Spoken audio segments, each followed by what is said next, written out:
હું એડવોકેટ ગોવિંદ દાપડા આજે આપની પાસે ઉપસ્થિત છું લેન્ડ લોઝ ને લઈને નવી માહિતી લઈને. આજે આપણે જોશું મિલકત ખરીદતી વખતે ખરીદનારની જવાબદારી અને વેચાણ આપનારની જવાબદારી.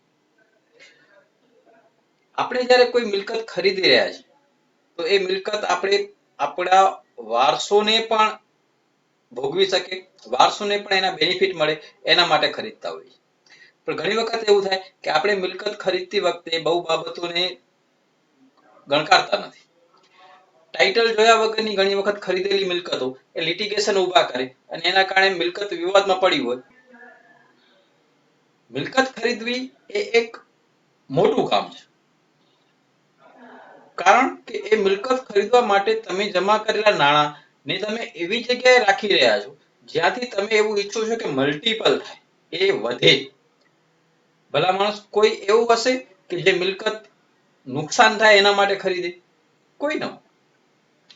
એટલે તમે જે મિલકત ખરીદવા જઈ રહ્યા છો એ મિલકત ખરીદતા પહેલા તમારે સી બાબતોની ધ્યાન રાખવી. મારો આજનો આ વિડીયો જોશો તો તમને પૂરેપૂરી ખ્યાલ આવી જશે કે તમારે સી બાબતની કાળજી રાખવી.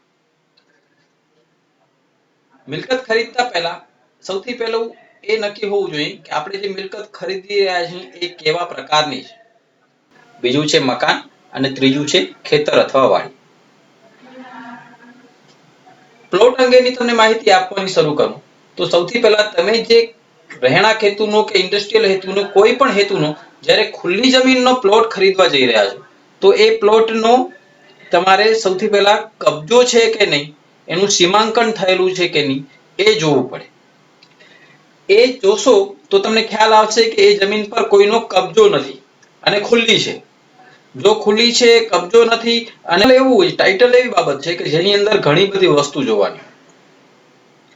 કોઈ પણ પ્લોટ છે એ પ્લોટ વર્ષો અગાઉ તો એક જમીન હતી, ખુલ્લી જમીન, ખેતી સ્વરૂપની હતી અને એમાં કોઈક ને કોઈક વાડી હતી અને એમાં કોઈક ને કોઈક વાવેતર દર વર્ષે થતું. એ વાવેતર જે કરતો તો ખેડૂત, એ જમીનનો જે માલિક હતો એમને મળી અને પછી આ જમીનને ધીરે ધીરે સમયાંતરે બિનખેતી કરાયું. મતલબ કે ખેતીના ઉપયોગમાંથી બિનખેતીના ઉપયોગ માટે વપરાશમાં લેવા માટેની જે તે સરકાર પાસેથી પરવાનગીઓ માંગી અને પ્રક્રિયાઓ પૂરી કરી અને પછી એ ખેતીની સ્વરૂપમાંથી બિનખેતીમાં ટ્રાન્સફર કરી અને એક પ્લોટનું સ્વરૂપ, એક એવા ઘણા બધા હુકમ સુધીની તમામ નોંધો ચકાસો અને એ તમામે તમામ નોંધો બરાબર યોગ્ય કાયદેસર છે કે નહીં આ બાબતની માહિતી મેળવો. જો એ ટાઇટલ બરાબર છે, એ ખેતીની જમીનનું ટાઇટલ બરાબર હતું, ત્યાંથી ઉત્તરોત્તર વેચાણ થયું કે વારસાઈ થઈ કે છેલ્લે મૂળ ધારણ કરતા જ બિનખેતીમાં ફેરવ્યું, ત્યાં સુધીનું ચિત્ર ક્લિયર છે. આટલું ક્લિયર ચિત્ર હશે તો જ એને જે તે બિનખેતી કરનાર અધિકારી ખેતીમાંથી બિનખેતીમાં ફેરવવાની પરવાનગી આપી હશે. એટલે બિનખેતીમાં તબદીલ થયેલા પ્લોટિંગ સ્વરૂપમાં તમારો જે ખરીદવા જઈ રહ્યા છો મિલકત, એની માટેની જે મૂળ જમીન હશે, મૂળ સર્વે નંબર આખો, એની અંદર નાના નાના ક્ષેત્રફળના ઘણા બધા પ્લોટો અંકિત કરી અને એક લેઆઉટ ક્લિયર ટાઇટલ મૂળ ધારણકર્તા સુધીની લેખાય. દોસ્તો, લેઆઉટ પ્લાન શું છે? લેઆઉટ પ્લાન એ વસ્તુ છે જેની અંદર તમે જે પ્લોટ ખરીદી રહ્યા છો એની સાથે તમને વિશેષ લાભો શું મળવાના છે, વિશેષ શું હકો મળવાના છે એની ચોખવટ કરતો એક નકશો છે. એ નકશો જોતા તમને ખ્યાલ આવે કે એમાં તમારો જે પ્લોટ છે એ પ્લોટની કઈ દિશાએ રસ્તો આવેલો છે, તમારી કઈ દિશા પર બીજાનો પ્લોટ છે, કયા નંબરનો છે અને કયા નંબરના પ્લોટના ધારણકર્તાઓ બે છે જેની વચ્ચે તમે આ મિલકત ખરીદી રહ્યા છો. તો લેઆઉટ પ્લાનથી જ તમને એ ખ્યાલ આવે કે તમે જે પ્લોટ ખરીદી રહ્યા છો એની આગળનો જે રોડ છે એ કેટલા મીટર પહોળો છે. એ તમે જે સોસાયટી વિસ્તાર અથવા જે બિનખેતી પ્રિન્ટમાં જે તમે માલ ખરીદી રહ્યા છો, જે પ્લોટ ખરીદી રહ્યા છો, એ પ્લોટમાં ની આજુબાજુ સાર્વજનિક પ્લોટો કેટલા આવેલા છે, કેટલા માપના છે, અને જેથી કરીને તમે ભવિષ્યમાં કોઈ પણ પ્રસંગ કરવો હોય કે સોસાયટીના પ્રસંગો માટેનો સાર્વજનિક પ્લોટ કેટલો હશે, કેટલા માપનો હશે, એનો પણ તમને આઈડિયા આવી શકે. લેઆઉટ પ્લાન ઉપરથી જ તમને એ પણ ખ્યાલ આવે કે તમે તમારી પ્લોટ ઉપર જ્યાં રહેશો તો તમે એને પડકારી શકો છો, એ રસ્તો ખુલ્લો કરાવી શકો છો જો તમારા લેઆઉટ પ્લાનમાં એવા કોઈ બંધ કરવામાં આવતા રસ્તા પરથી એન્ટ્રી છે. એટલે મિલકત ખરીદો, નો ડાઉટ તમે મિલકત ખરીદી શકો, પણ મિલકત આંખ બંધ કરીને ખરીદવી કે કોઈકના ભરોસે ખરીદવી એના કરતા જો તમારી પોતાની પાસે નોલેજ છે તો તમે પોતે એને પોતાની સમજી અને પોતે અંગત રસ લઈને ખરીદશો, જેથી કરીને તમારા પૈસા પડી નહીં જાય. થઈ વાત ખેતીની જમીનમાંથી બિનખેતીમાં ટ્રાન્સફર થઈ અને બિનખેતીનો લેઆઉટ પ્લાન મંજૂર થયો ત્યાં સુધીની. હવે વાત આવે છે એના હક પત્રક. ગામ નમૂના નંબર 6 માં તલાટીશ્રી પાસે એ પ્લોટનું first owner first sale deed કોને કરાવ્યું, કોને લીધું. હવે એ ફર્સ્ટ સેલ ડીડ જેને લીધું છે એ વ્યક્તિની ફાઇલ જે છે એ પહેલી કમ્પ્લીટ ફાઇલ તૈયાર થાય. પહેલી કમ્પ્લીટ ફાઇલ એટલે શું કે જે સર્વે નંબર છે એની પ્રમોલ્ગેશનની પહેલી નોંધ, ત્યારથી ઉત્તરોત્તર જો વારસાઈ પડી હોય તો વારસાઈની નોંધ, બીજા કોઈ હુકમ થયા તો હુકમની નોંધ, કોર્ટમાં કોઈ કેસ ચાલતા હોય તો નિકાલ થયા હોય તો એની નોંધ. આ બધું થયા પછી અંતમાં જિલ્લા વિકાસ અધિકારી અથવા જિલ્લા કલેક્ટરના બિનખેતીની નોંધ, અને એ બિનખેતી થયા પછી એના લેઆઉટ પ્લાન મંજૂર થયા અંગેની નોંધ બિનખેતી હુકમ સાથે જ કનેક્ટેડ હોય. આવું થયા પછી આ બિનખેતી નોંધ પડ્યા પછી જે ફર્સ્ટ ઓનર બને છે ત્યાં સુધીનું ટાઇટલ, એટલે આખા પ્રિન્ટનું જે સર્વે નંબર છે એને આખાનું એ પેલી નોંધ પડે છે. આગળ જોઈએ તો ત્યાંથી જે ફર્સ્ટ ઓનર જે બને છે એની ફાઇલમાં શું શું હોવું જોઈએ, તો માની લો કે રામજી નામનો બિનખેતીનો હુકમ. મીનવાઇલ જો દસ્તાવેજથી 2 થી 3 વખત મિલકત ઉથલી હોય એ ખેતીની જમીન જ, તો એ 3 દસ્તાવેજ કે 2 થી 3 જેટલા બી દસ્તાવેજ હોય ચેઇન ઓફ ટાઇટલમાં આવતા હોય એ તમામ દસ્તાવેજનું સર્ટિફાઈડ કોપી પણ મારે બિનખેતી ફાઇલ સાથે મૂકવી જોઈએ, અથવા તો જો હું વેચનાર છું તો મારે ખરીદનારને આપવી જોઈએ. જોઈએ આપણે આગળ તો એ વસ્તુ સાથે શું હોવું જોઈએ. જેવું આપણે સેલ ડીડ કર્યું, ફર્સ્ટ સેલ ડીડ કર્યું, માની લો કે રામજીભાઈ વેચાણ આપનાર છે અને શામજીભાઈ ખરીદનાર છે, તો શામજીભાઈને એ આખો સેટ પોતાનો સર્ટિફાઈડ કોપીનો આપશે. અને એક શામજીભાઈ એ મિલકત ખરીદતા પહેલા પોતાના એડવોકેટ પાસે, વકીલ પાસેથી એનું ટાઇટલ ક્લિયર કરાવશે, જોશે કઈ અધુરસ છે કે નહીં, અને બરાબર લાગશે તો એ દસ્તાવેજ બનાવડાવીને મિલકત ખરીદ કરશે. પણ જો આમાં કોઈ અધુરાશ છે તો એ મિલકત ટાઇટલને લઈને વિસંગતતા છે અને એ મિલકતને ઇન ફ્યુચર તમે જ્યારે બેંકના બોજા હેઠળ મૂકો છો કે તારણમાં મૂકો છો તો આવા સમયે તમને નડી શકે. તો પ્લોટ બાબતમાં આ બાબતનું ધ્યાન રાખવી કે જ્યારે પણ તમે પ્લોટ ખરીદો છો ત્યારે આખી જે વેચાણ આપનાર છે એની ટાઇટલ ક્લિયર હોય. માની લો કે ઈ નહીં રાજુભાઈ પાસેથી મહેશભાઈ અને મહેશભાઈ પાસેથી છેલ્લે ગોવિંદભાઈ લીધું, તો આ 4 વ્યક્તિઓના અસલ દસ્તાવેજો આ ફાઇલમાં ઉપલબ્ધ હોય તો જ આ મિલકતનું ટાઇટલ લેખાય.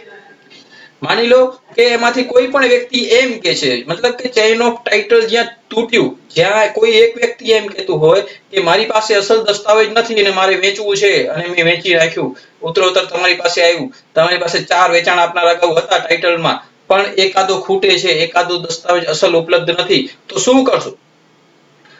ડિક્લેરેશન હોવું જોઈએ એ વ્યક્તિનું કે મારો આ અસલ દસ્તાવેજ મારાથી ગુમ થઈ ગયો છે, ખોવાઈ ગયો છે, મેં એને ક્યાંય બોજા હેઠળ કે તારણમાં મૂક્યો નથી. જો એવું ડિક્લેરેશન હોય, તકરાર હોય તો મને 7 દિવસમાં સંપર્ક કરવો જરૂરી દસ્તાવેજી આધારો સાથે. એટલે આ પ્રકારની જો લીગલ નોટિસ નાખી અને પછી તમે મિલકત ખરીદ કરી હોય તો તમને થોડુંક પ્રોટેક્શન મળે. પણ જો એ અસલ દસ્તાવેજ એને કોઈ બેંકમાં મૂક્યો છે, જો એ પ્લોટ કોઈ બેંક પાસે તારણમાં પડ્યો છે અને જો એ તારણમાં પડેલી મિલકત તમે ઉત્તરોત્તર ભલે એની પાસેથી ડાયરેક્ટ નથી લેતા, પણ એને એકને વેચી, એકે બીજાને વેચી, બીજાએ ત્રીજાને વેચીને તમે ચોથા પણ જો એ મિલકતને ખરીદ કરો છો જેમાં એ અસલ દસ્તાવેજ ગુમ છે, તો એ ગુમ દસ્તાવેજ માટે તમે નોંધી લ્યો કે નક્કી એ વ્યક્તિ પાસેથી કા મિસપ્લેસ થયો છે જો જેન્યુઇન હોય તો, અને જેન્યુઇન ન હોય તો એ મિલકતનો અસલ દસ્તાવેજ કોઈકને કોઈક બેંક પાસે તારણમાં પડ્યો છે. જો કોઈ બેંક પાસે મિલકત મોર્ગેજ કરેલી છે અને તમે મિલકત ખરીદી રહ્યા છો તો તમને કેટલા હક્કો મળશે એ તમે ખૂબ સારી રીતે જાણી શકો. મતલબ તમારા પૈસા પડી ન જાય એના માટે ચેતતા રહેવું એ પણ આપની જવાબદારી છે. વાત કરું પ્લોટ ખરીદો એટલે શું કરવાનું, ખરીદ્યા પછી તમારા નામનું હક પત્રકમાં નોંધ પડી અને એ સર્ટિફાઈડ થાય, એ પ્રમાણિત થાય એટલે એ તમારી ફાઇલે મૂકીને રાખવાની. તમારા વેરો, ટેક્સ, વિગોટી જે બી હોય પંચાયતમાં સંપર્કમાં રહીને ભરી નાખવી જોઈએ. દર 12 મહિને તમારે આ પ્રક્રિયા કરવી જોઈએ. એટલા માટે કરવી જોઈએ કે તમે જો વિગોટી ભરશો તો સરકારને રેવન્યુ આવક ઊભી થશે, અને આવક ઊભી થશે સાથે સાથે તમારી મિલકત સાથેનું ઇન્ટરેક્શન ઊભું થશે. એની સાથેનું તાદાત્મ્ય, જેને કઈ લાગણીઓ જોડાયેલી હશે કે ભૈયા મારી મિલકત છે, તમે મિલકતને સંભાળશો તો તમારી મિલકત તમને સંભાળશે. આગળ જોઈએ તો મકાન. જ્યારે આપણે કોઈ મકાન બાબતની ચર્ચા કરીએ છીએ, મકાન લેવાનું વિચારીએ છીએ, તો આપણે ઘણા બધા એની સાથે સપનાઓ જોડતા હોઈએ છીએ. સપનાઓ કેમ જોડતા હોઈએ છીએ? કારણ કે આપણે એ મકાન સાથે રહેવું છે, એ મકાનને મકાનમાંથી ઘર બનાવવું છે. પણ જો એ ઘર જો અધૂરા ટાઇટલ સાથેનું છે તો એ તમને ઘર તકલીફમાં કે મુશ્કેલીમાં મૂકી શકે. એટલે એ ઘર બનાવવા પહેલા એ મકાનનું ટાઇટલ ચકાસો. આગળ મેં પ્લોટમાં વાત કરી ત્યાં સુધી ટાઇટલ એઝ ઇટ ઇઝ મકાનમાં પણ લાગુ પડશે, અને મકાનમાં પણ જ્યારે ટાઇટલ લાગુ પડે એના પછી જરૂરી છે કે પ્લોટ ખરીદી કર્યા બાદ એમને જે તે વિસ્તાર વિકાસ સત્તા મંડળ, જેને કહી area development authority, area development authority પાસેથી બાંધકામ અંગેની મંજૂરી મેળવેલી છે કે કેમ. જો બાંધકામ અંગેની મંજૂરી મેળવેલી છે તો એ એપ્રુવલ જેને કહીએ, પરમિશન જેને કહીએ, એ પરમિશન મેળવેલી હોય તો એ બાંધકામ પ્યોર લીગલ છે, પૂરેપૂરું લીગલ અને કાયદેસરનું છે. જો નકશા પ્રમાણેનું બાંધકામ, નકશો મંજૂર થયેલો હોવો જોઈએ, અને મંજૂર થયેલા નકશા મુજબનું જો બાંધકામ હોય તો એ જેન્યુઇન અને કાયદેસરની વિધિ છે. કમ્પ્લીશન સર્ટિફિકેટ પણ હોવું જોઈએ.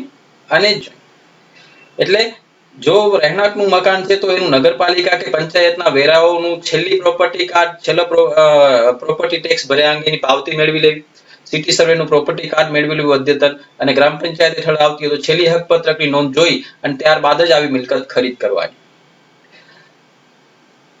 ખેતીની જમીનમાં શું ધ્યાન રાખવી? ખેતીની જમીનમાં સૌથી બાબત અગત્યની હોય તો આપણને એ ધ્યાન હોવું જોઈએ કે જે જમીન આપણે ખરીદી રહ્યા છીએ કયા સત્તા પ્રકારની છે.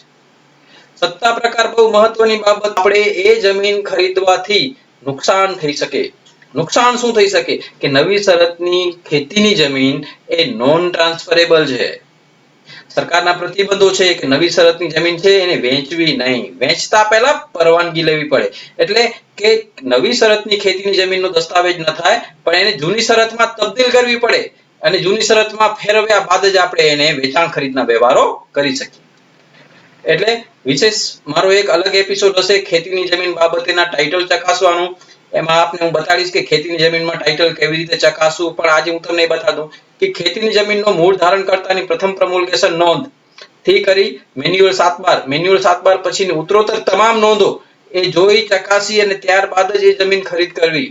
માની લો એ નોંધો દરમિયાન કોઈ એક એવું ટ્રાન્ઝેક્શન છે જે વેચાણ વ્યવહારની નોંધ છે, જેમાં ધારણકર્તાએ જમીન વેચી નાખી છે પણ જે ખરીદ વેચાયેલી છે તો એ 7/12ના ધારણકર્તાના હક્કો એ જ દિવસે સમાપ્ત થઈ ગયા જે દિવસે એને સબ રજિસ્ટ્રાર સમક્ષ જઈને દસ્તાવેજમાં સહી કરી.